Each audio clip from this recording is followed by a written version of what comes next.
Hatem Bazian. He's a professor of Islamic law and theology at University of California, Berkeley. He's also a lecturer for diaspora studies. Professor, it's a pleasure having you on the program. Thank you for your time. So firstly, this issue of ripping Palestinian homes away from them is now in the hands of the Israeli Supreme Court, the same court that's ordered the eviction of Palestinian families in Sheikh Jarrah. What are your thoughts on this legal battle, and what kind of ruling do you expect next week?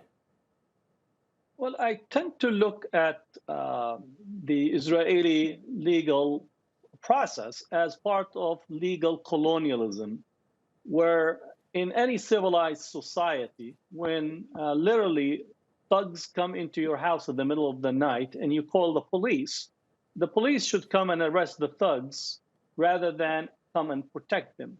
What we're dealing with Israel is this constant process of dispossession of the Palestinians that began in 1948 with the Nakba and continues till today.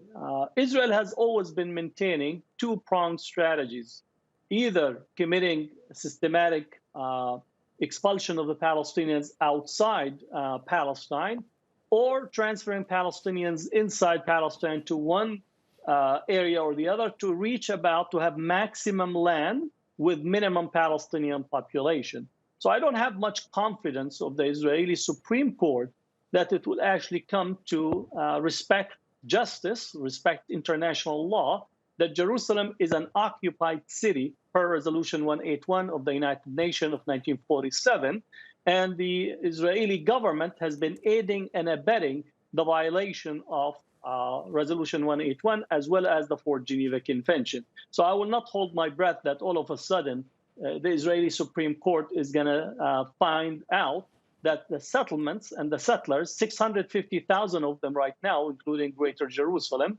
have been actually deemed to be illegal. So I'm not waiting for that decision to come from them. Yeah, I'm not surprised by your response at all. The Al-Aqsa Mosque is very significant to Muslims, Christians, and Jews. But aren't these violent annual disputes ironic? They seem to contradict all three religions and their core belief in peace and love. I mean, why can't this conflict be resolved? Well, let me reframe it. It is not a clashes that is coming between religions in this sense. It is between a colonial settler regime that is assaulting a recognized religious site of an indigenous Palestinian population. I would say the same also applies to Christians in relation to the Church of the Holy Sepulchre.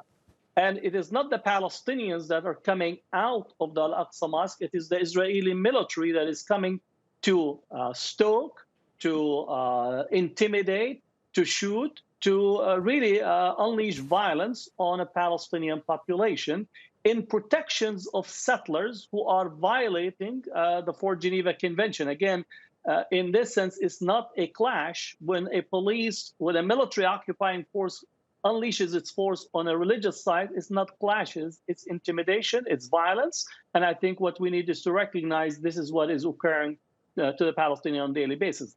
The second part is that this takes place within the context of an extremely right-wing Israeli political landscape that wants to actually demolish the Al-Aqsa Mosque compound and build the third temple. So we're not dealing here in a vacuum that all of a sudden that Israeli settlers are only coming to take one house here, one there. This is part of a prolonged strategy that has been unfolding, at least from my estimation, from 67, the occupation, and then really when the Likud government came into power, began to systematically try to redesign demographically the population of Jerusalem, and East Jerusalem is the hub of the Arab-Palestinian life. Again, the areas where they're attacking, the Sheikh Jarrah, Wadi al-Juz, the Silwan area, all these are the gateway to Al-Aqsa Mosque and the gateway to the eastern part of the city. And therefore, what we're dealing is with the deliberate strategy